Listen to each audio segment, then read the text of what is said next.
Good evening, everyone.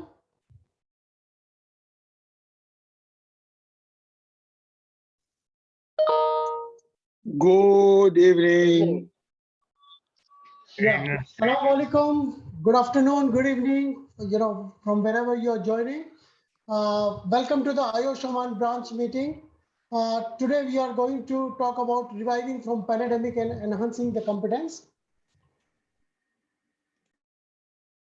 Just as a housekeeping, your mics will be muted.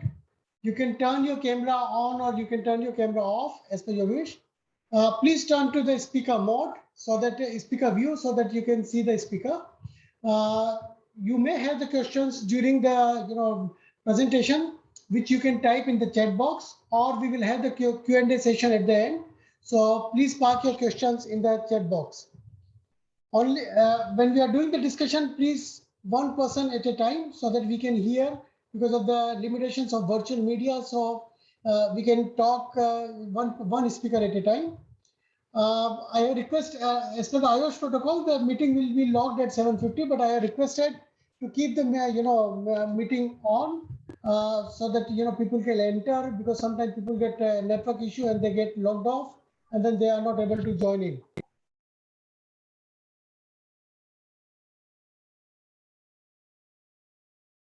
So agenda for today is I'll be giving you the updates on IOSH UK from IOSH UK as well as the Oman branch updates. Then we'll have Dr. Dilip who will be talking on the reviving from pandemic, vaccine controls and mental health. Then we'll also have Mr. Sam Slater from V360 Group, who will be talking about competency-based training with immersive technology. And at the end, we'll have the question answers. So just to move forward, the purpose of IOSH branches is to champion on the occupational safety and health, also collaborate with the different IOSH institutes, different OSH professionals, different bodies, and give support to the professionals so that they can help to enhance and influence, and also to help for their professional development. So IOSH strategy is, we are working with the Work 2022 strategy, where we focus with the enhance, collaborate, and influence. And we also have developed the, blueprint for the IOSH competency framework. Apart from that, all the IOSH events are, working with the 6 priorities, which is focusing on non-health related fatalities, occupational cancer, well-being, rehabilitation to work, musculoskeletal disorders, and sustainability and human capital. As the IOSH Oman, the IOSH Oman branch is active since 2013, and we have active member of 225 active members as of now. We have a core committee which is running this Oman branch, where we have 14 core committee members. We support the members by providing the free seminars, branch events, CPT tools. We have an impactful presence in Oman, and which is being recognized by the industry and the sectors. We also, through our events, try to influence the governments and the business owners and help the health and safety professionals to reach and raise their voice to them. We are also a key player for providing the platform on health and safety issues and giving the networking opportunities to the members. This is the committee for IOSH Oman 21-22. I am as a branch chair, Nilesh Sugani. We have a committee of 14 members with the 2 professional development members. We have a secretary, communication coordinator, treasurer, and all the other executive committee members to support the IOSH Oman branch members on their professional development and any type of issues which they face. As the IOSH Oman branch, as I mentioned, that we have 225 members, out of which we have 33 affiliate members, 1 associate member, 28 chartered members, and 95 graduate members. The good news is, in last 12 rolling months, we have 87 people joined in the Oman branch. With we reached to 35 students, so we have a more young Omanis and young fresh youth is joining in the committee in the branch. In terms of gender split, we have 203 male members and we have approximately 19 female members. So that is another a good sign that the females are coming forward in the occupational health and safety profession, and they are actively participating in IOSH Oman branch, membership. In terms of age, we have a mix of age group in our branch, and most of the our members are between 30 to 60. And the good news is, in last 1 year, we have a lot of youth attracted towards the Oman branch, and we have 40 members which are below 30 years. So as a Oman branch, we are working with the IOSH 2022 strategy, which is enhance, collaborate, and influence. So through the branch event, we are promoting the IOSH vision, a safe and healthy work of word of work, and we are enhancing the professionals by giving them the opportunity for their professional development, reaching to the authorities, industry leaders, giving the platform to collaborate and share the best practices, and also for their professional development. So as a 2021-22 plan, what we have decided is that every month on the third Wednesday, we'll have the branch event, and these events will include either the presentations or the CPD IPD session or the panel discussions. So we'll have the mix of these. Apart from that, we'll be also moving forward with the short videos, the coffee talks of the focus areas, as well as we have a Middle East conference coming probably in the September end or October. So we'll be declaring the date soon. And apart from that, we are also participating in the local events or the conferences. Like in the month of July, we were participating in the Oman HSC forum. So like that, our IOSH presence is very visible in Oman. Don't shout. Now, in terms of, we know that all around, last 2 years, we are facing with the COVID-19 pandemic, and which is really creating a lot of stress around. The people are, suffering from the, disease, infection. We have a, mental stress coming. Business are, suffering. The individuals are suffering at a family level. So, that's why we took the topic today, that how we revive from this pandemic.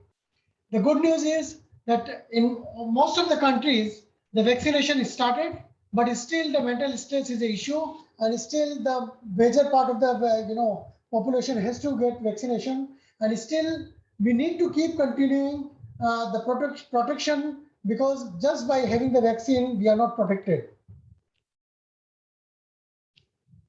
Just to give some figures, as on yesterday, there are 207 million people, that got infected because of the COVID-19, and approximate the equivalent to the Oman population died because of the COVID, infection.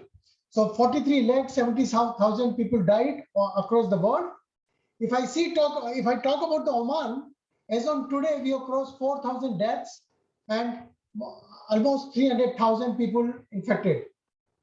So Oman is moving, very good in terms of vaccination. Half of the population has got the first dose of vaccine, and almost 23% of the population got the second dose. But still, the specialist says that the vaccine do not provide the 100% protection. And even after doing the vaccination, we need to follow the protocols. We need to follow the precautionary measures. And still, the people who got vaccinated, they can be a carrier. And that is the reason how we educate ourselves even after the post-vaccination, how we revive from this pandemic. So for that, we have selected the today's topic. So I welcome Dr. Dilip Kaur Singhvi. He is the MBBS, MD. He is working in the Apollo Hospital as an internal medicine specialist. He is also with a vast 25 years of experience in the internal medicines, acute medicines, and medical emergencies. In last 2 years, he was actively involved in treating the COVID patients. And I have seen a lot of success stories which he has shared personally, where the very critical suffered people also revived from this pandemic. But there are a lot of, the bad news also that people, there were casualties. So Dr. Dilip has worked 13 years in the Ministry of Health, and he's having a vast experience. He is a presenter in many national and international, conferences. He has given lectures on different medical issues. He has also published, and he's a regular writer on the Oman newspapers. So I welcome Dr. Dilip.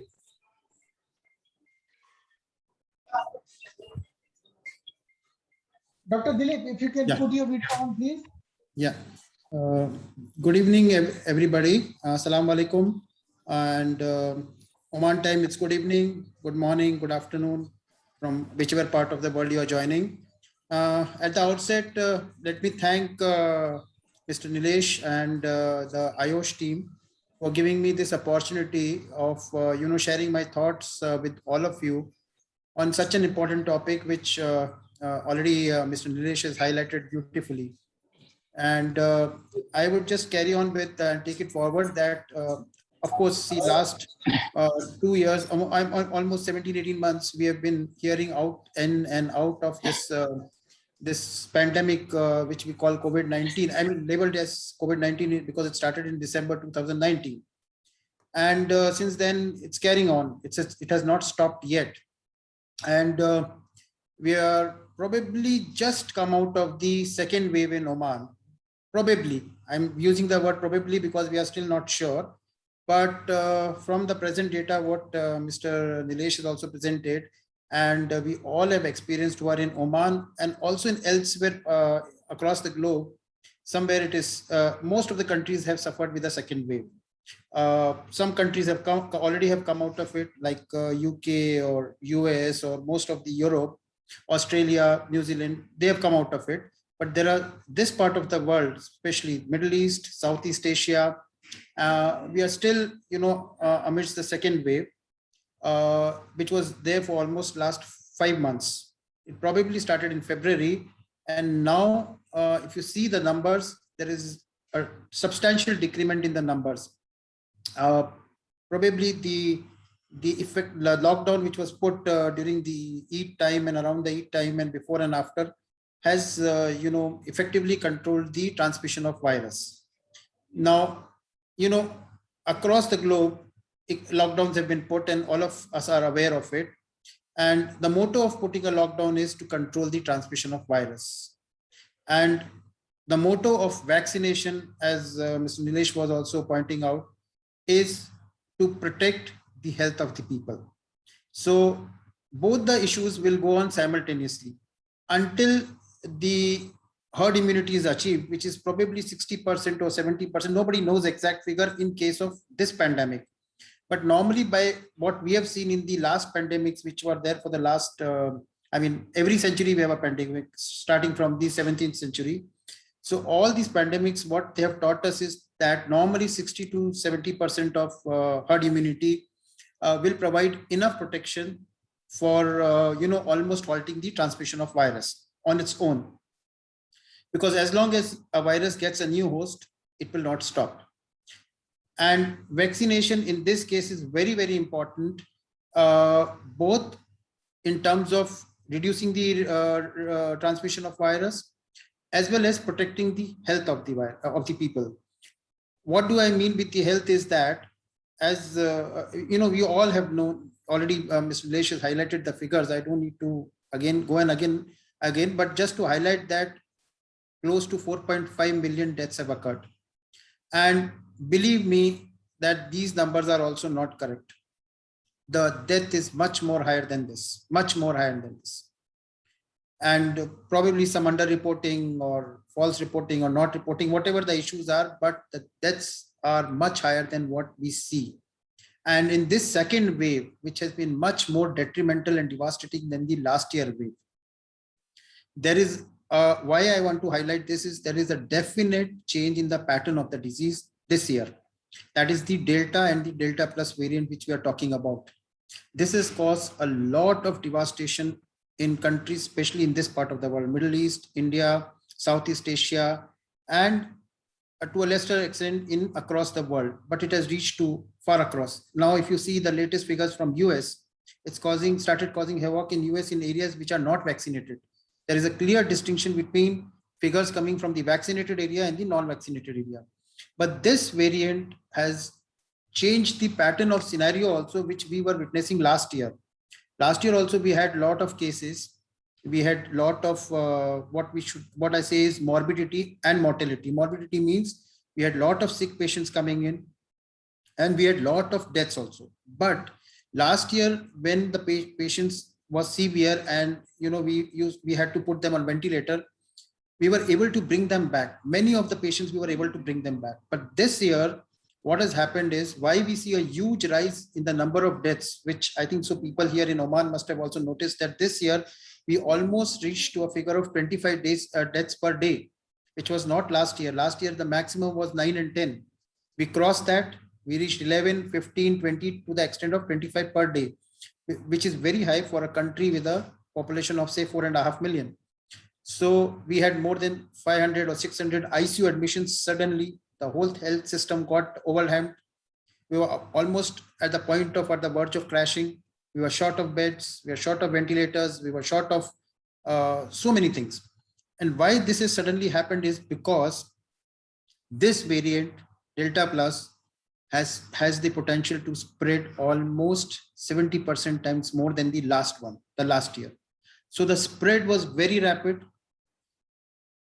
And it was so rapid that the whole family, one person getting infected, usually was giving to the whole family even before he himself was noticing that there is a symptom. He had already spread the infection to many people within his family and outside his family, also at his workplace. Now, as an occupational problem, this is very important, which we saw this time, which was much more bigger than the last year, is that people were not able to recognize the symptoms. And many people have taken it lightly. Maybe, the normal notion is that it might be a simple viral fever, it may be a cold exposure, it may be a season change, or I had something cold to drink, or I sat in a AC, or so many things people think. But, and due to that, many people have not got tested. Many people came to their workplaces. Many people have given to their family members even before recognizing these symptoms. That's why, and on top of it, the virus itself had a big potential of getting spreaded almost 70% more than the last year.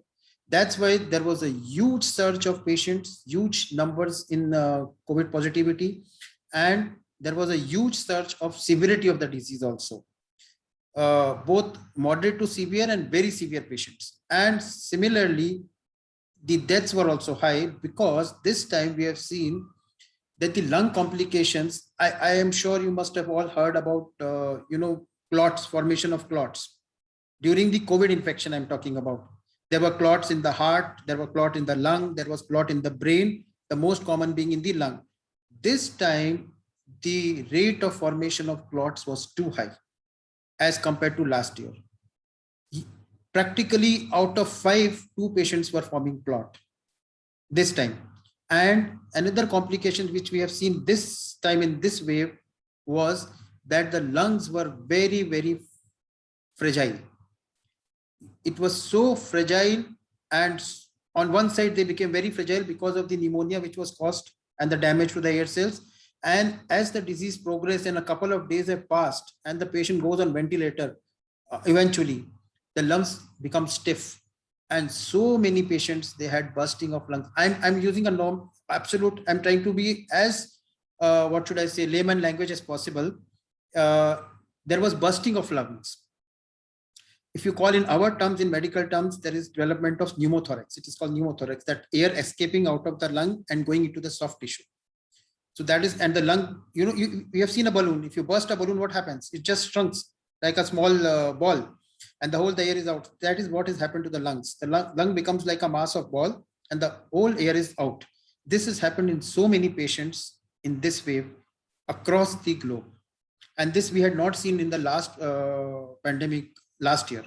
So this year, this change in scenario in the rate of transmission, in the severity of the disease, and the severity of complication, all three have changed.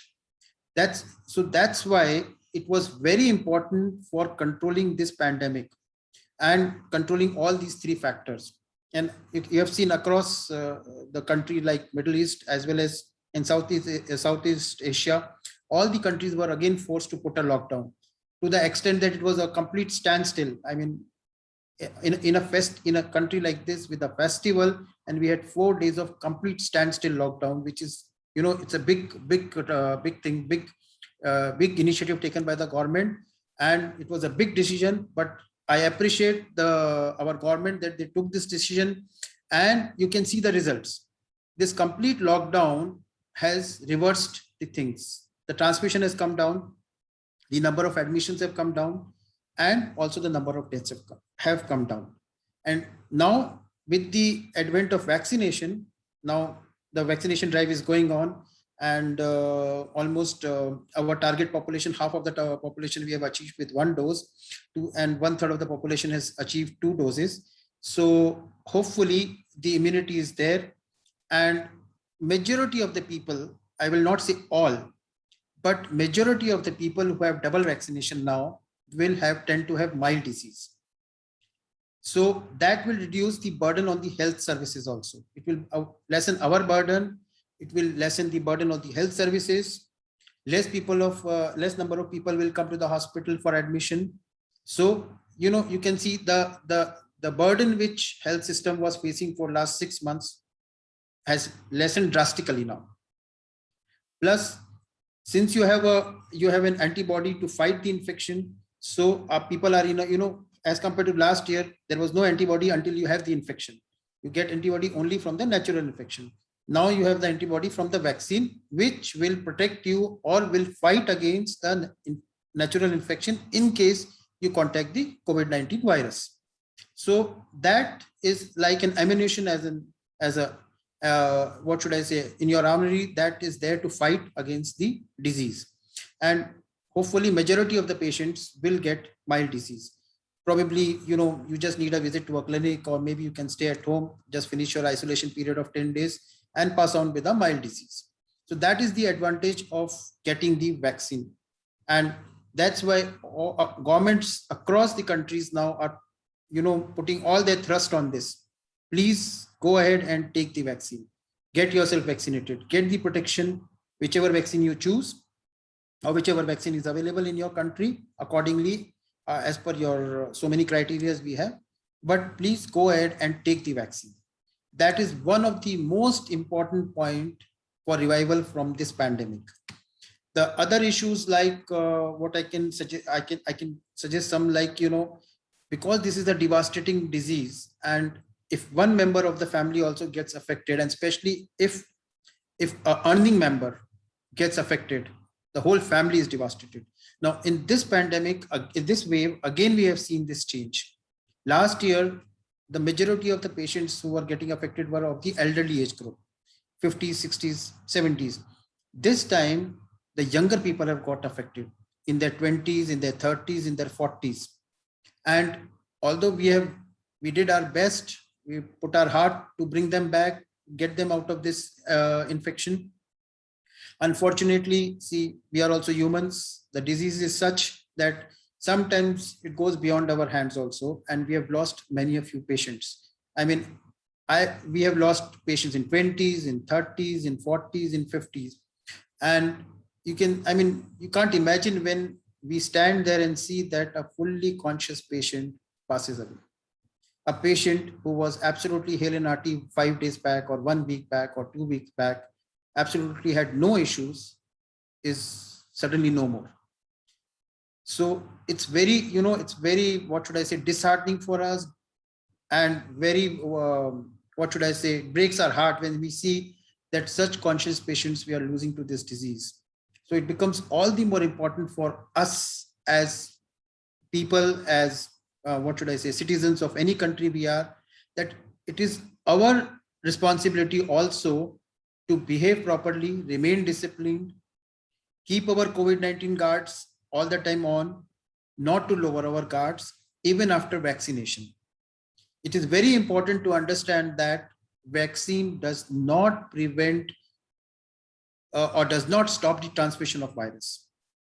It only provides you immunity or antibody to fight the infection in case you contact it.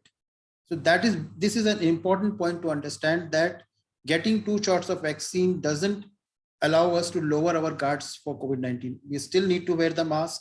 We still need to maintain the social distancing, and we still need to do the hand hygiene. So these will remain for, say, a certain period of time. I don't know. Nobody can predict that period of time. But yes, going forward, next 6 months or next 1 year, until 60 or 70% of the world population is vaccinated. There are some countries who are lagging behind a lot. There are some countries who have surged ahead. So there is a big disproportionate gap, but soon this gap will get filled. So when we achieve a 60-70% of herd immunity across the world, probably that is the time we should think that the virus may die down. But until that time, we cannot lower our guards in terms of contacting the infection. And in terms of fighting the infection, we should go ahead and take the vaccination. As far as concerned, say from occupational safety health point of view, at workplaces, whether it is offices, industries, or whichever your workplace is, we still need to maintain social distancing. We still need to have a 2 meter or 1.5 meter or 2 meter of distance.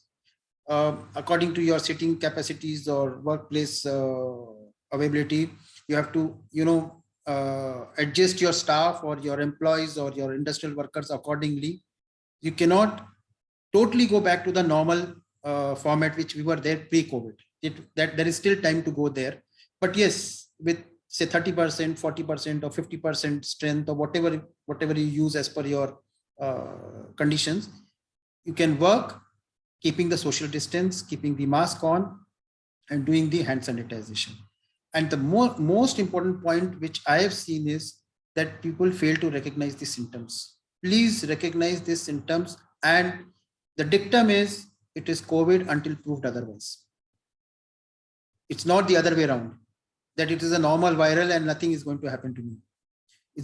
The dictum is that it is COVID until you have proven it otherwise. Still it could be COVID and you get a negative PCR. It is possibility. You have got so many patients.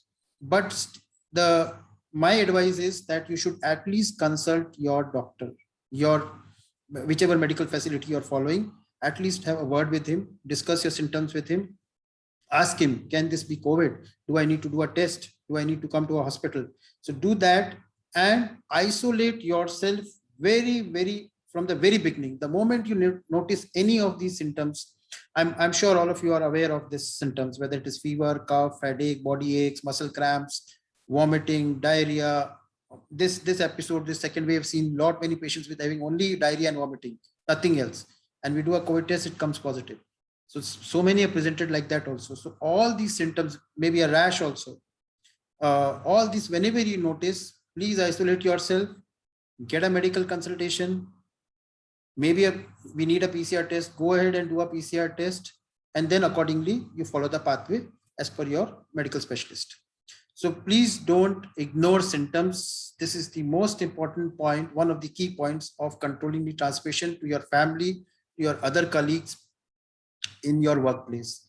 And please always, I don't know, maybe you people or people who are among the audience, you must be having enough experience somewhere around you, near ones or dear ones or family members. Somebody might be affected with COVID.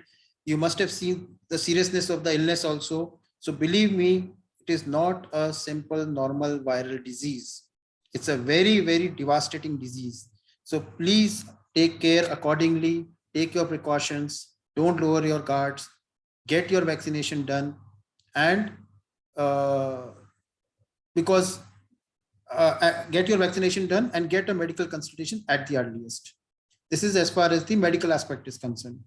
Now, obviously, this disease is such a disaster that it causes mental health problems right from the very beginning. A person hears the word that he has COVID infection, because obviously we will tell him to isolate him, or obviously he is expected to be isolated. Now a fully fit man working day in day out is asked to stay in a room for 10 days. and he has no contact with the outside world except his telephone probably. So it's a difficult situation. That itself causes mental agony in so many people. Plus, so many thoughts starts coming in depending upon the severity of the illness. Say if the patient tends to get deteriorated, so many thought comes: what will happen to my family? What will happen to my financial aspects? Whether I need to go to a hospital and get admitted, who will take care of my finances, and what is the outcome of my illness, how severe it is. There's n number of questions which may cause mental anxiety and mental tension. Then the other family members also, they also undergo the same kind of stress, depending upon how many of the family members have got involved. There are families who have all the 4, 4, 5 members have got involved. There's no one to take care of them. Both parents are admitted. There is nobody to take care of children at home. So there are n number of issues. Then obviously at the back of the mind, every patient has this, that supposing I'm not able to come out of this disease, what will happen to my family? How will they be taking care of themselves? Do I have initial enough financial support? So there are so many issues. And post, fortunately, majority of the patients are coming out of the mild or mild to moderate disease. They go back to work. Still, they still continue to have mental illness, mental stress. Sometimes it is post-traumatic stress disorder. Sometimes it is just anxiety. Sometimes it is depression. It could be a mixed picture. But many patients continue to have this because what has happened is COVID has caused what we call now, it has been labeled as either post-COVID syndrome or a long COVID syndrome, we say. When the symptoms linger on and persist for say around a period of 6 weeks, it is called post-COVID, 6 weeks to 8 weeks. But if they persist for more than 3 months, it is called long COVID syndrome. And many people, they continue to have headaches, body aches, chest pain, dizziness, difficulty in mentation, difficulty in focusing themselves. Some people have memory loss in between. So there are so many symptoms. Somebody keep on having diarrhea. So these, some people have shortness of breath in spite of having a normal oxygen level saturation. They still have shortness of breath while talking or while getting emotionally while they have. So this keeps on happening, and this keeps the patient little anxious. They keep on having this mental trauma. So mental health is a very, very big aspect in COVID, in relation to COVID-19 infection, especially because it has affected every family, every person from every possible corner it can, whether it is medically, financially, emotionally, family-wise, all aspects have been touched. So there is a very big role for addressing this issue also. We should not neglect it. You should try. There are ways of getting stress busters are there. I can suggest some, like you should probably say, if you're isolating in the room for 10 days, try to use social media to keep yourself busy. You can hear to music, watch movies, talk to your friends, family, do some exercises, keep walking inside the room. So that you remain physically fit, not at the bed all the time. You can do mental exercises to relax yourself, or yoga.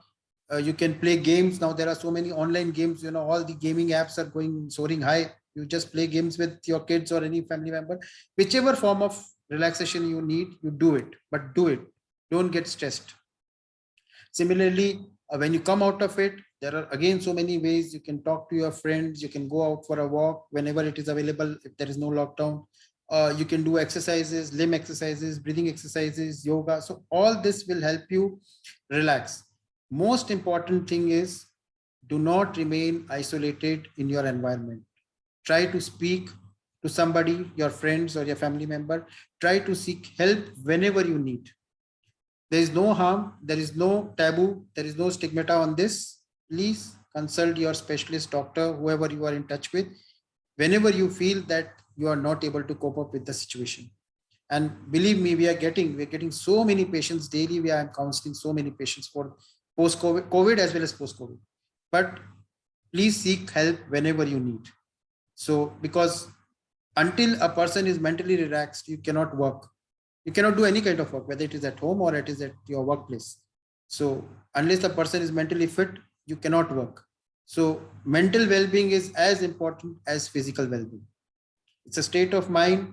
which makes a person work the way he works. His efficiency depends on his mental state of mind.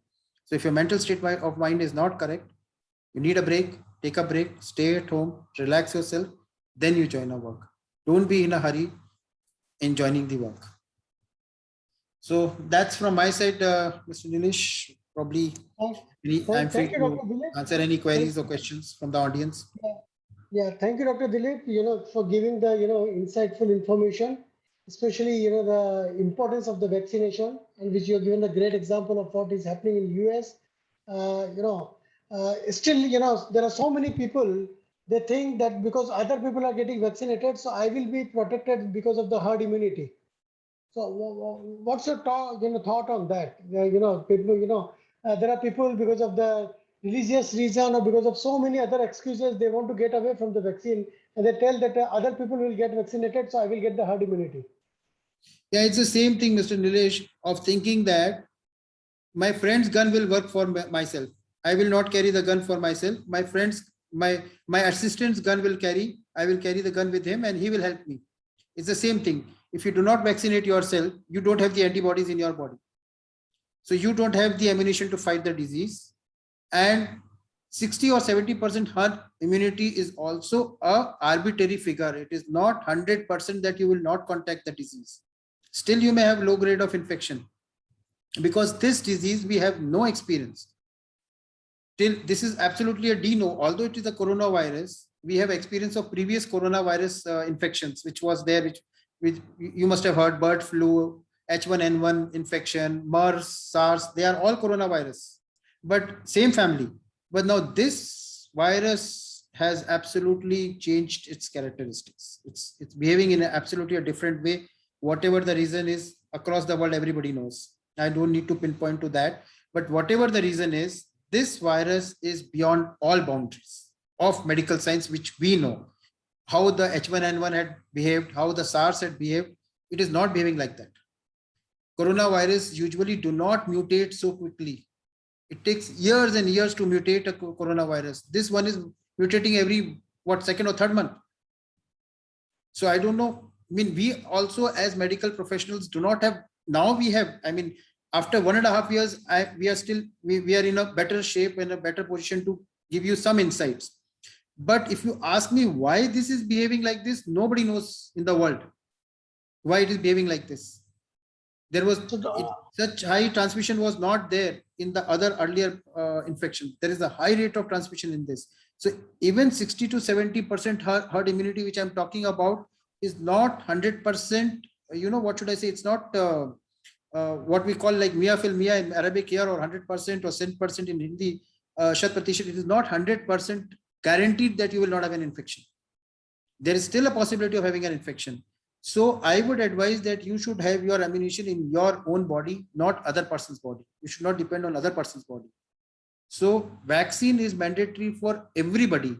And then we don't know who has taken and who has not taken. So how can you ensure whether we are in 60%, 70% or in the 30% pool? Who knows? So my advice is to take the vaccine and protect your body, because our body is our own body and we are responsible for our body and our life. So have the ammunition in our body itself. Thank you, Dr. Dilip. So when you talk about the different coronavirus and especially the different mutant, now people are talking about beta, gamma, delta, lambda. So recently I was hearing about that Japan got couple of cases on the lambda, and it is more severe than this. So Yes. So when we talk about this different mutation, so what is called on the the efficacy of the vaccines, because the vaccines were designed earlier with a different mutant, and now the mutant is changing. So what is the call on the efficacy, and which medicine vaccine is more having efficacy, or is it safe to give the vaccine to the pregnant ladies, so whether for the children's? Because now I heard that UAE started, from 3 to 12 year, age group vaccination. So what's your insight on that? See, since the disease is a dynamic disease, it's not a static disease. It's not a one-time episode. It's mutating. So the vaccine has to also be dynamic. It cannot be a static vaccine. So the vaccine manufacturers also have to constantly do trials, constantly check the new against the new variants, and have to come out with that. Like you must have heard, see, every second week there is a update on the vaccine, that this vaccine is effective against that variant, this vaccine is effective against that variant. So why this is happening is because if the virus mutates, we have to have the new vaccine against it, which includes that mutation. And that is not the end of the story. Again it mutates, again you'll have a new vaccine. Secondly, one thing which I will also tell, I will like to highlight is there is a what should I say, already the recommendation, official recommendation has not come, but it will probably come in due course of time, is a booster dose. Already Yeah, first already I phase, think yeah, Israel, UAE, and they have already Germany started. started the booster dose. Yeah. Yeah, they have already started, but I'm talking about Oman. It has not come yesterday. We have already started getting queries. Today also I got one of the top shot person, he called us that I want to take a booster. I said we cannot give you until the Ministry of Health Oman approves it officially. But because we can't enter it anywhere. So that will come sooner or later. It is going to come, because yesterday Pfizer and their German arm biotech have submitted the first phase trial to WHO, in which they are saying that the booster will give a definite boost to your antibodies. So it has already started in the countries you have mentioned. I agree. And in some countries, what has happened, the first earlier which they chose has not given the desired effect. So now they are giving 2 doses as a booster, you say, or as a second vaccine, you say, whichever you say, they are giving it completely again. But the booster dose is going to come in to enhance your antibody titer. And you see, the newer vaccine which will come, which will obviously will have this action against these new variants which are coming in. So this is a dynamic process. We need to be updated with it. Whenever the company or whenever the guidelines or the authorities, they will recommend, take a booster jab. As of now, what I know is they are saying 3 months, 3 to 6 months. Some are saying 3, some are saying 6. So people who have taken the vaccine in December and January have completed their 6 months. So they will now will be the first one. What should I? They will be the frontliners to get a jab of booster. Similarly, people, because the other part of the population is still in the process of getting the first and the second dose, so their antibody will also build. But obviously, after a couple of months, maybe when the recommendation comes, they will have to take a booster. So this is not a one-step process or a one episode. This is going to be a dynamic process, and we need to accordingly update ourselves. As you said, Lambda is already, I think 2 days or 3 days back, Philippines got the first case of Lambda. After Japan, yeah. Philippines also has got. So it has spread already more than 45 countries. Already spread is there. So you never know, after 1 month, another variant will come. Who knows? Nobody knows. So we have to just prepare for it. With this Lambda and with, we have seen the third wave coming in the different part of the world. Yes. So, what's your take on the third, wave in Oman, and how we as a professionals can help our, community to, protect from this third wave? That's what I said. My fingers are crossed. We are sitting with crossed fingers that we just got a breathing space after 5 or 6 months, that the numbers have come down, our admissions have come down. Our ward is practically not even 10% or 20% filled with what was there just 1.5 months back.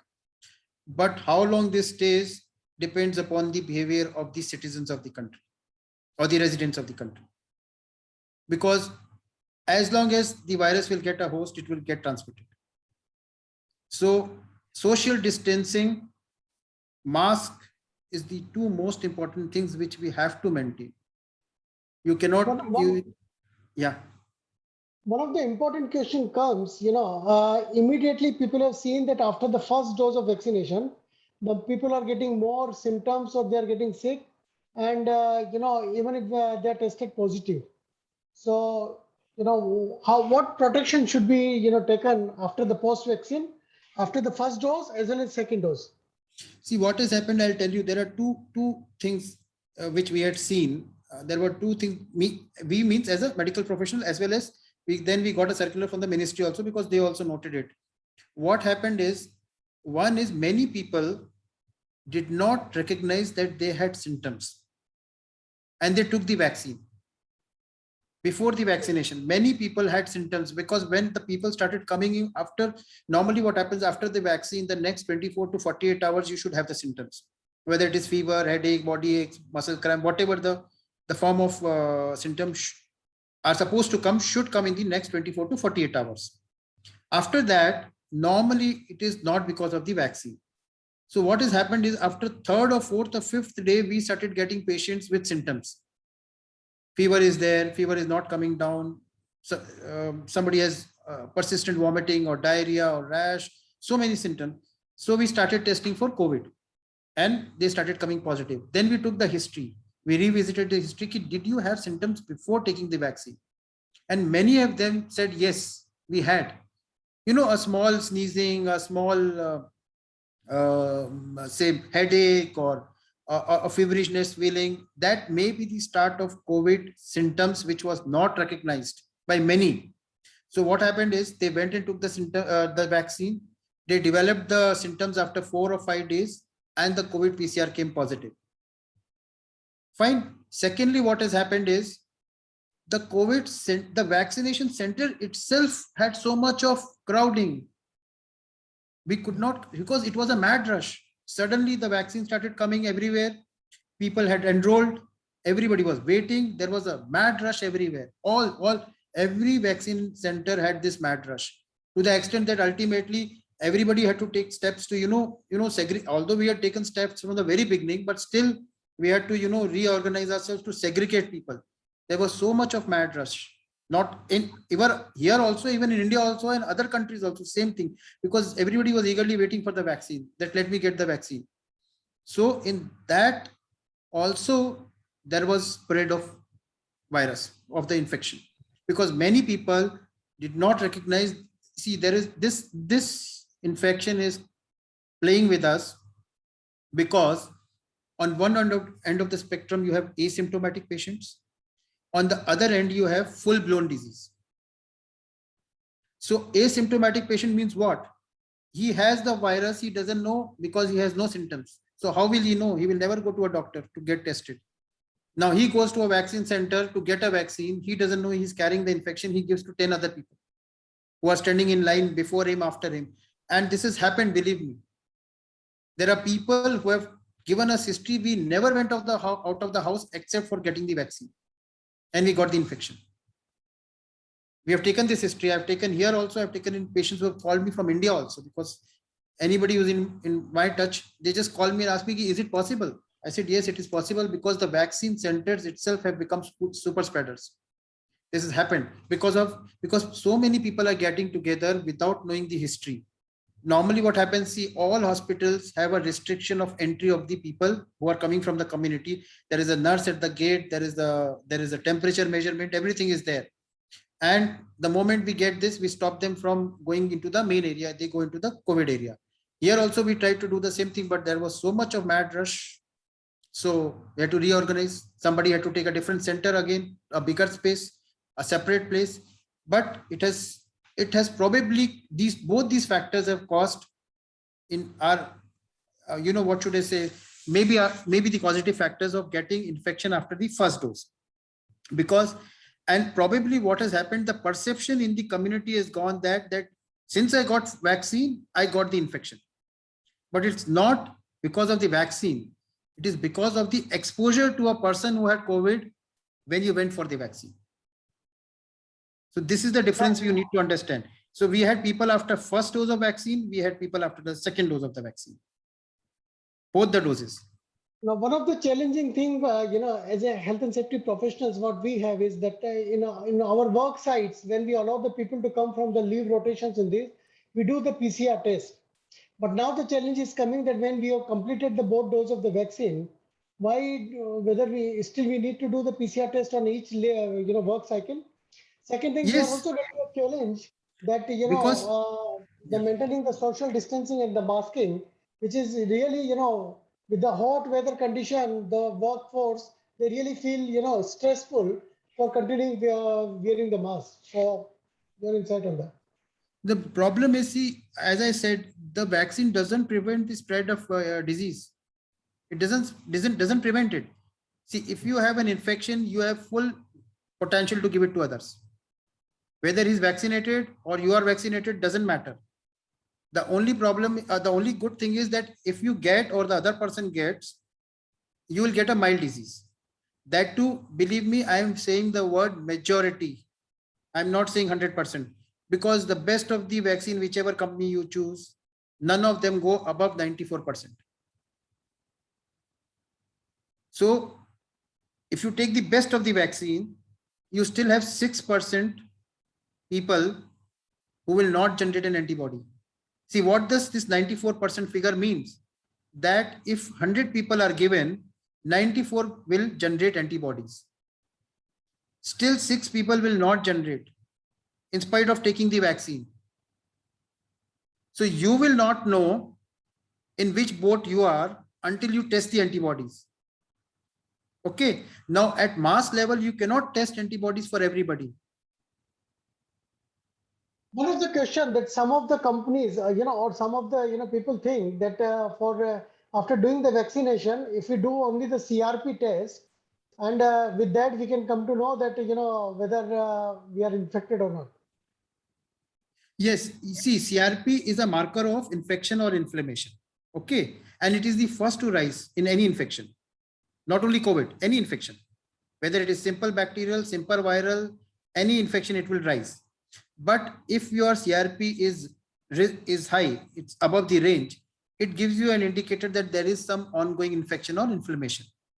This is the first indicator. Then you need to go to a specialist or talk to your doctor and dig into the history. What could be the possible cause of this CRP? Is it COVID or it is something else? That's why, some doctors started advocating that you do a CBC CRP before getting the vaccine also. So that, any sort of low grade inflammation or infection is there in the body, the CRP might be high. It will be able to catch that. It will give you an indicator that there is some ongoing infection or inflammation. Then you can dig in the history, whatever the reason is. That's why we were saying any people with comorbidities like high BP or sugar, all they should get it tested before taking the vaccine also. Because anything uncontrolled in the body can also give rise to complications later. Because vaccines are also causing some complications. It's not that they are not causing. Vaccines are also causing complications. So, any special advice for the people with the chronic disease? Yes, people who are having multiple disease like diabetes, high blood pressure, heart disease, say rheumatoid arthritis, joint problems, asthma, any intestinal problem, any chronic disease or any disease which you have, and it is not controlled. First, if you know that it is not controlled, you have to go to a doctor, get it controlled before taking the vaccine. Now, if you think that it is absolutely controlled, fine. If you have a little bit of element of doubt, go to your doctor, specialist, and get it checked. Check your sugar, check your blood pressure, check your whatever disease you have, that whether it is in control. CBC and CRP also includes, it's a part of that only, that whether it is controlled or not. If you have any ongoing infection or inflammation, then you have to defer the vaccine until it is controlled. So thank you, Dr. Dilip. I think we got a lot of insight, and we want to talk more, but because of the time constraint, we cannot take more questions. But I have a lot of questions in my chat box, which I'll be passing to you, and yeah. Hello. Yeah, you're talking to me now. Yeah. So I'm listening you. We'll be passing that questions to you, and I'll get back to the people. So with this, thank you, Dr. Dilip, for this insightful. So the core message from Dr. Dilip is that even if you are vaccinated, we need to protect ourselves. We need to follow all the protocols. The vaccine will not give you the protection. It will give just the immunity, and all other protocols for the social distancing, masking, hand hygiene, we have to follow. So with this, thank you, Dr. Dilip, on behalf of IOSH Oman Branch. It's just a token of thanks to you, and I'll be sending your certificate through email. So thanks for joining. If you wish, you can continue with us. And now during this panel, Thank you. Thank you so much. Miss, Thank I'll take a leave if you permit me. So Thank you, Dr. Dilip. thank you so much, and giving me these opportunities, and I'm most welcome anytime, any queries, just feel free to ask me. Great. Thank you so much. So if you want more information on the mental stress, even you can go to the IOSH website, where you get the simple tips of coming out from the mental stress. Also, there is a web page where you can get further information on the coronavirus, in whether in terms of prevention, in terms of vaccination, in terms of resources, anything. Now, the other challenge during this pandemic is how to enhance the competence of our people. The different hazards are increasing its side. We have a different threats. We have a lot of challenges how to keep continuing the trainings. And so what innovative way we can use to enhance the competence at our workplace? To share the insight on this, we have Sam Slater, who is from V360 Group. He'll be talking about the competence enhancement with the immersive technology. The same is, the professional with the vast experience. Initially, he started career in the project management, and he has dealt with the major projects on the nuclear, oil and gas, pharmaceuticals. And later on, he moved to the immersive technology, and with the mission that he wanted to change the way of training and competence. He joined with his another partners, and where they virtualized the 360, they started the virtualized 360, and with their partners, they started working on the augmented reality development, and they made the group called V360 Group. He is running different campaigns and consultations. He's having the presence in UK, Spain, US, and they are also trying to expand in Middle East. He is also advisor to the different regional and national boards and supporting the governments. And as a part of the campaign for the, for their mission to change the way of training and competence, the same has joined us today to give the insight how we can use this technology for the enhancing the competence. So, Sam, over to you. Thank you very much. Okay. Good afternoon, evening, morning, everybody. Let me just share my screen and I'll start the presentation. So yeah, thanks to everyone taking your time out to listen to me talking about immersive technologies for training. Thanks to IOSH as well for giving me the opportunity to talk to everyone today. What I really wanted to cover, it's a really high level introduction to immersive technology. I think most people have heard of VR and augmented reality, and I think generally it can be quite intimidating for people who aren't knowledgeable about the subject. They think it's going to be really complicated. So really what I wanted to do today was really just break down them barriers a little bit, explain how it is being used across industry, and how you might be able to use it in your workplaces and how that might be deployed. My apologies, my thing was sticking. So just a bit of my introduction. Naleesh did kindly give a bit of my background. I'm not technology based from the start. I did an apprenticeship in pharmaceutical and then did nearly 20 years in nuclear and oil and gas. And really how I got into immersive technology was a frustration that there seemed to be a lot of incidents and accidents happening that were probably avoidable with a better understanding of the situation and more of a competency-based knowledge about the workplace, rather than just the traditional transactional knowledge-based learning that we do on courses and e-learning and things like that. So this isn't to say that that isn't still important, but I believe, and our company believes, that immersive technology allows us to take that a step further.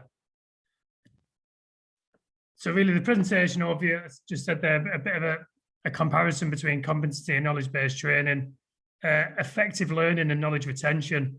So this is another key point of why immersive technology, it's good to learn the information, but it's more important about retaining that information and that knowledge and knowing how to apply it. I'm going to touch on a little bit of learning from catastrophe, why failure should be a positive. Now, I'm an amateur psychologist advocate, so the understanding of the modern workplace is very much failure is bad. Failure is a problem. Failure should be treated as something we should try to avoid. And really, it's when we do our most learning. So if we can do learning from failure in a safe manner, then that's better than most of the learning mechanisms. So a good example is if you climb a tree and you fall from the tree and you break your arm, you know next time not to climb the tree. If somebody explains if you climb a tree, you will fall and break your arm, you'll probably go and still climb the tree anyway. So it's learning from that experience, learning from that failure. Technology and industry, so a bit of an overview of the technology and some case studies that will give you an idea of how it's being implemented across industry. And I also want to touch on the workforce of the future. So this is really looking at school-age children, college children, before people get into the workplace. How do we embed a positive safety culture before they even get to the work site, before they start going into high hazard situations, and just embedding that culture that it becomes habit rather than a forced recollection. So the current challenges, and very, very timely after the excellent talk prior to mine, the impacts of COVID, and we're still feeling them now. I think a lot of people at the time felt it was going to be quite a quick issue. It would come in, it would disappear, and we would move on. But I think my view is the same as many, in that it's going to be here, for a long time at least, if not forever. There's going to be, repercussions of how we manage our workplaces, how we identify hazards and manage hazards, and also things like logistics, transport, site access and things. Reducing budgets for training in more competitive markets. So we as a group operate across many different sectors. So maritime logistics, for example, it's getting more and more competitive. Training budgets are getting cut. So how do we look at reducing costs while also improving and increasing the value that you're getting from the training? Resource demand is growing faster, the skills availability. So again, in a lot of these industries, in renewables, for example, the demand for resource is like growing very, very rapidly. So with that resource demand increasing, it's maintaining the level of skills and the level of competence as that workforce grows. And also changes in regulation and best practice. This has always been an issue with sort of traditional policy and procedure. An event happens, then we have to review it, then it gets drafted, then it goes to such a long process to change regulation. So what if we had a mechanism where you can trial these things very quickly and you can test the outcomes, and within a few hours, you know exactly what's going to happen, so you can present them findings as part of that study and part of that change.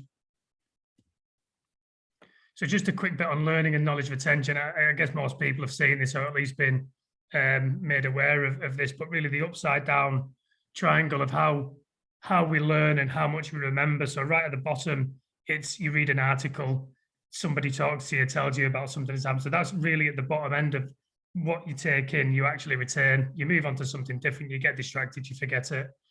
As you move up there, it's watching videos, it's watching actual demonstrations. And as you get higher, it's simulating the activity. So when you go to a training centre, you do fire extinguisher course. I did all my offshore survival stuff. So it was, the lifeboat recovery, certain things. So that is widely acknowledged as the highest level of being able to and allowing us to retain knowledge. Now, with immersive technology, there's an additional band above that, we believe, and it's that failing from catastrophe, experiencing things that go wrong without the risk. So learning them issues, learning them. So in VR, you can put a fire extinguisher on an electrical fire. You can experience exactly what happens where you can't do that in real life. So it's just tapping into that extra layer of how we learn and how we retain that knowledge. The success of failures, as I explained earlier, there's a general culture across the globe of avoiding mistakes, the seen as negative, and there's a very good reason for that. This isn't about saying that this has always been wrong, but there is an opportunity, I believe, and we believe, that being able to experience mistakes and issues and faults in a safe environment allows us to explore further without risk of being bad-mouthed or getting in trouble with management or anything. If you're inside a virtual reality environment, you can do what you want without repercussion or ramification. So having that technology allows us to be a lot more confident to try something we wouldn't normally try, or explain something we might not feel comfortable explaining. And really, how can we provide a safe environment to provide that experience through doing and through making mistakes? And I think, you know, that immersive technology allows us to do that. There's a good quote. I mean, I think it's a fantastic quote from Captain Sully Slumberger. He was the pilot that safely landed the aeroplane on the Hudson River a few years ago. And really, if it wasn't for him, there'd have been a lot of people died that day. And he's a big advocate for learning from failure. And, you know, as this quote says, you know, every policy procedure, everything we do now has been because of a consequence of something really bad happening, whether it's somebody getting injured, whether it's a fatality. And it's our responsibility as the current workforce to make sure that we always make sure we learn from them situations and we carry that learning through into our working practices to make sure that people go home safely after a day's work. So virtual reality is really the focus of what we do. We do use augmented reality and mixed reality, but I think virtual reality is more relevant to today's high hazard industries. And really, the advantages of VR in particular, it's a very well-known technology now. I mean, VR has actually been around for over 30 years. Our CTO was actually on the UK news back in 1994, presenting his early version of VR. So it's been around for a very long time. And what that means is the cost has come right down. It's very quick to develop and maintain. And also, like we saw with regulation, it's very, very reactive. You know, if something changes within the VR environment, we can change it usually within minutes or hours, and you're back in with that change. You can recreate specific environments, which again, I think is a shortfall in generic training. So the e-learning, it's very, very general. So it'll be an ambiguous space. It'll be just general to make sure you get the understanding of the mechanic of what you're doing. By recreating specific environments like a ship bridge or an oil platform or a particular enclosed space, you can train exactly for that situation in exactly that environment. And that could be changed really, really quickly and really, really, really effectively. And also when you introduce multiplayer, the enclosed space, for example, which, you know, again, spans all industries, really you can have, you know, multiple people, 7, 8, 12 people fulfilling their specific roles, but they can actually be physically anywhere in the world. So you can still recreate that group team training in the environment from wherever you are. It's responsive to change, like I've covered, so internal processes, regulation, if anything changes, it's very, very quickly to update. And I've just the remote access global deployment. Again, these headsets come in something the size of a shoebox. We send them all over the world. We send probably 10, 20 headsets per week, just as demos and stuff all over the world. So they're so easy to deploy. High hazard experience of zero risk. So as I've covered, you know, you can do whatever you want. Basically, you know, you can set things on fire. You can chop people's legs off, you know, whatever you want to do, and you press the reset button, and you're back to square one.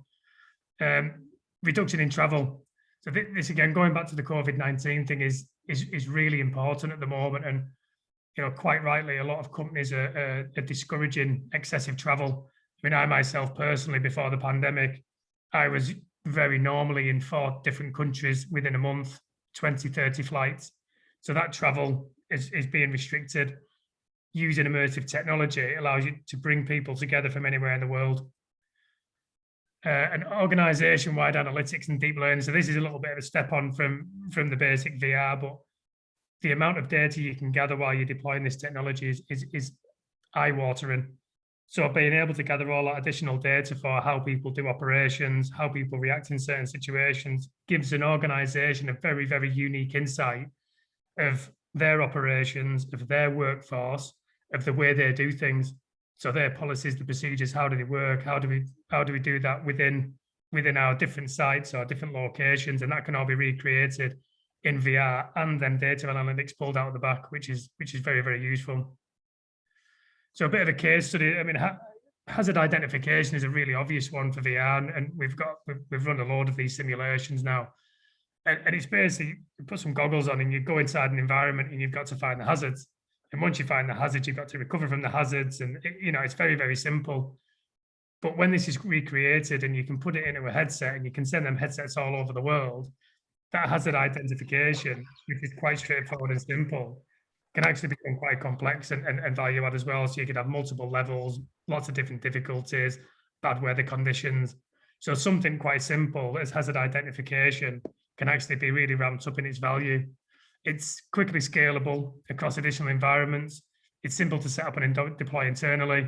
You know, you create one environment, you can load that onto as many headsets you want. You can have 1,000 headsets in and around the company, everybody training this hazard identification, and it can all be linked. So everyone who's in the headset doing this module can be linked into the same dashboard and the same analytics. So that's just a really simple example of how VR can be used. And it's not just training. Training's a really obvious application, induction, awareness, but really it's used a lot. I mean, we use it a lot in nuclear and oil and gas for supporting asset life cycle. So through the design process, you can do remote design reviews, testing designs, constructability reviews, HazOps and HazAns, all them types of surveys and analysis can all be done within the VR before you've even built anything or replaced anything. Recreating events. So if something happens, if there's a incident where there's a near miss or there's an actual incident, you can recreate a lot in VR and you can replay the different scenarios of to exactly what went wrong and look at how to solve it next time. Risk and hazard analysis, again, is really straightforward and obvious. Safe systems of work, all that sort of stuff.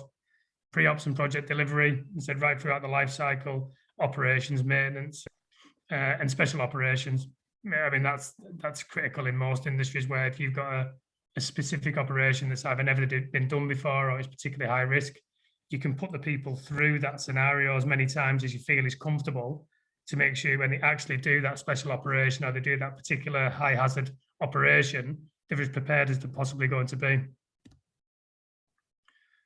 So this is just a final point for me, really, the workforce of the future. We created a virtual reality work experience platform for school kids, and we've been deploying it across the UK. And really what that's about is introducing, you know, the school kids when they're at, you know, a young inquisitive age, to introduce them to these high hazard plans, but also about the safety culture. We want, you know, the workforce of the future to come in and just almost it be a habit that they're looking after people next to them, that they understand the hazards. So by working with the school kids and the colleges, we're really trying to embed that nice and early into, you know, people's careers and also attract them into industry. I think it can be quite exciting for the school kids to go into a wind turbine, to go onto an oil and gas platform. It is exciting and we can bring that. You would not be able to do that in real life. But by doing that, by leveraging the VR, I think it encourages people into the industries as well. So that's it from me. I really appreciate the opportunity to having spoke to everybody today. And I'd love to take any questions or any points or discussions. I'd be pleased to. Thank you, Sam, for giving us, you know, opportunity to understand the, you know, the technology, how we can use in a better way. You talk about the different benefits of, you know, virtual reality, you know, technology, cost effectiveness, you know, the logistic support, you know, reaching the, you know, to the global network. But there are a couple of questions when you talk about the, you know, the traditional way of training, where you have, you know, the interaction, man-to-man interaction. The trainer and the trainee, the assessor, and there is a, you know, live interaction with them. But when we talk about the virtual reality, they are just interacting, you know, in a virtual media. So whether in that aspect, is it really effective? Yeah, so what we do a lot is we do assessor-based training within the VR. So that means that a subject matter expert or the assessor can be in the VR with the candidate. So you're basically stood next to them, watching them exactly what they're doing. You know, you're talking to be interactive, so you can do your audio within the VR. And it also means the assessor doesn't have to be on location. So you could have, you know, your assessor may be in Muscat, but you might be wanting to induct somebody who's in Pakistan or in Aberdeen or somewhere like that. So you can have this face-to-face or virtual face-to-face training and guidance through that assessment, but within the VR.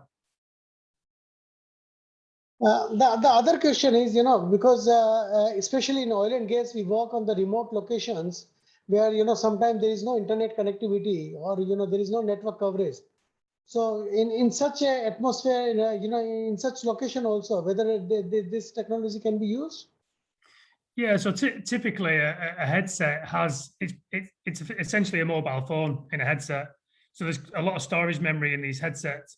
So what we do is we preload the headsets with the modules that the people need. They can then do them offline, and it stores all the data within the headset. And then as soon as you get to some internet connection, you plug it back in or you get your Wi-Fi, and it just automatically downloads everything to the main system. Okay. The other challenge is, like if any organization adopted this technology, and during the course of time, the hazards are changing, the situation is changing, or the project is, if it is suppose a new, project where the project is going in a different phase and the hazards are changing or, adding on. They started with the construction and then going into the, commissioning, pre-commissioning, commissioning, so different hazard. So how it is adoptable with the, or every time they have to come back to you to update the things, or how it can be done? Yeah, so what we tend to do is we work alongside projects, and we're doing some really big ones in nuclear in the UK at the moment. And where the technology is really powerful is if we're involved early in that project at maybe concept design or early design stages, we can be working with the project team to visualize them early designs, do some early testing, maybe even getting some training of operatives in nice and early.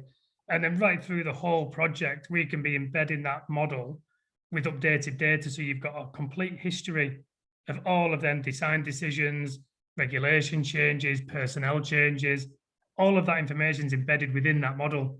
So once the building or facility or the board gets handed over, they get a complete digital blueprint of the project in one model. And you can walk around the model, you can pick a motor and it'll tell you exactly who installed it, when, why. You can change things around, which give you the view of, well, if I change that pumper for a different model, what will happen to the rest of that system? So it becomes a very invaluable tool right throughout the life cycle of the project, but then into maintenance and operations. Because during operations, if you need to change the design of something or install some different pipe work, again, that can all be done within the VR and the VR model. So we do work alongside some companies. We also support companies growing their own internal resource pool as well. So specialists who come in and they'll do maybe 95% of the work and we'll pick up the rest if required. But we do tend to try and work with companies in parallel to their operations. So when you talk about the cost effectiveness, definitely there is a cost involved for adopting this technology, developing these modules, having the facilities. So how feasible it is for the small organizations, or when especially in Oman we are talking about more focus on the SMEs. So whether the cost effectiveness is there and the small organizations can adopt. Yeah, absolutely. I mean, a typical headset now is $300. So the headsets are fairly cost effective for organizations now, and the content. I mean, we produce off the shelf content that can be used as a subscription. We do some bespoke stuff. Once you've created that content, it's unlimited. You can just reuse it as many times as you want. So like sometimes with e-learning, you'll buy so many uses, or you have a license. The way we work, and a lot of people in our industry, is once you've created that training module, that's yours to use as much as you want. So whether you're a small organization or a large organization, you never have to spend anything again on that training. And I mean, I suppose an example would be, we talked about induction training, and this is a client in the Middle East of, getting people in from abroad, and you have to do 5 basic modules of induction before you go on site. So all of them 5 modules go into a headset, and there's 100 headsets. So people just come in, put the headset on, do the training, get the right score, everything's logged analytically, that's it, move on. So, the number of benefits of that is one, once you've created them 5 modules, you don't have to pay anything else. The headsets are $300 each, but you own them headsets anyway, so a company can capitalize them as assets. And you can put thousands of people through. You don't have to hire conference centers, you don't have to have a set, you don't have to have any of that. So all of that costs and the logistics as well, so you can induct people before they even arrive in the country. To send these headsets to these different countries is nothing. I mean, we send headsets over to the Middle East weekly, and I think it costs us around $60. So, being able to have that level of mobility brings inherently its cost effectiveness, because you're not having to pay for all these logistics of people coming here and there, and it's just bang bang bang through. And the training, my biased view, but because you're engaged on a one-on-one with the training, rather than sitting in a seminar and listening to a PowerPoint, you're immersed in that environment. You're in that situation. So if you're doing hazard ID, you have to do the hazard ID. You have to go and find the hazards and understand why. Whereas if you're in an auditorium watching a PowerPoint, you can just sit there at the back on your mobile. And I'm not suggesting people do that. I'm saying when you leverage immersive technology, that isn't an option. You have to do that training. It has to be to a certain level, and you can prove that with the analytics that come out the back. The other challenge is regarding the, when we have people with the different nationalities, different languages, different, whether they are not techno savvy, so is it useful for them, and how it can be? Yeah, and it's one of its most powerful points. And most of the industries we work are multicultural, different languages. So within the VR, you can have whatever language you want, whether it's spoken, whether it's written. You can have a drop-down menu. It's super easy to implement. You can even have a voice translation. So the base might be in English, but you can have it in Arabic or whatever language you want. That's a real benefit of technology. I think the other thing that's really important is the cultural constraints people feel, and I'm the same. Is that sometimes in a crowded room, I don't feel like asking a silly question. So to put your hand up and challenge something in a crowded room is very difficult for anybody. And I like public speaking. I'm a very social, but I find that nervous. In VR, it's completely different. You're a lot more confident in pushing boundaries and challenging things, and you can ask them questions because you're in the technology. It feels a lot more comfortable because you're involved in that. It's not a discussion, it's an event. So I think for language and culture, it's just going to make things so much smoother and open across countries.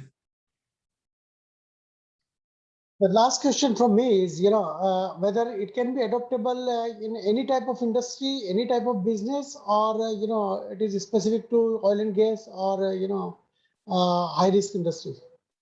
No, I mean, it's been used by everyone. The medical sector. I mean, we don't work in some of these industries, but education and medical, aerospace, Formula One, they're using virtual reality. So it's a very agnostic technology.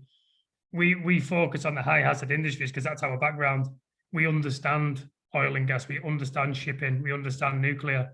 So we understand exactly where them problems are and how to solve them with the technology that we build. So the technology is, it's super cheap. Let's say it's $300 for a headset. The content to create is really cheap, and to deploy it around the company, it's like buying a laptop. You buy a laptop, you install a software, you give it to the person, they use it. It's exactly the same as that. You don't need any training. There's a bit of induction, but that's within the headset. So actually deploying it around the business or any size organization is really, really straightforward. Great. Thank you, Sam. Because of the time constraints, we may not be able to take the more questions, but thanks for your time. And as a, token of thanks, I'll be sending you this certificate from IOSH Oman Branch. So definitely we'll be passing, if anybody, have any further questions, I'll be passing it to you. And, hope we see you soon in the, Middle East. Thank you. I think there is one question for you. It's an interesting and revolutionary approach, Sam. Okay, thanks for sharing. Great. Welcome. With this, there are other IOSH initiatives, as I mentioned, that you can get the information on the COVID-19. You can go to the COVID webpage on the IOSH website. Recently, IOSH has started the process of developing the next 5-year strategy. So if you all know that currently IOSH is working with the strategy of work 2022, which will be ending by next year. So IOSH has recently started consulting all the members. Yeah, so if you are an IOSH member, you must have received the email from the IOSH, and this is value consultation for 2021, where in the first phase we talk about the different IOSH visions or missions, and out of that IOSH has selected these 9 concepts, which you must have received the email, and you can go through the survey, and you can be part of the this value consultation, and you can give your inputs that which 3 to 4 values IOSH should be selecting for the next 5-year their objective. Apart from that, just to highlight or remind you all that IOSH have developed the blueprint for the competence framework, which you can use it for yourself, for your own development. You can use it for your organization, for the competence assessment of your employees. It is talking about the 3 different aspects: technical competence, behavioral competence, and the core competence, which really make any health and safety professional, competent in all the aspects. You can also make use of, the IOSH mentoring scheme. If you are a experienced, health and safety professional, you can be a mentor or you can be a mentee. You can join the scheme. Specific to the IOSH Oman branch, these are our coming future events. So as I mentioned in the beginning, that we will be having the event on, every 3rd Wednesday of every month. Apart from that, so the next month we'll be having the panel discussion and the presentation on the HSE career path. It will be specifically in the Arabic to focus on more, youth population, attracting more young population towards the health and safety professional. So apart from that, every month you can block your calendar. 3rd Wednesday, we'll have the branch events. And you can see, you will be getting the updates through our social media, LinkedIn, Twitter, as well as the IOSH Oman webpage.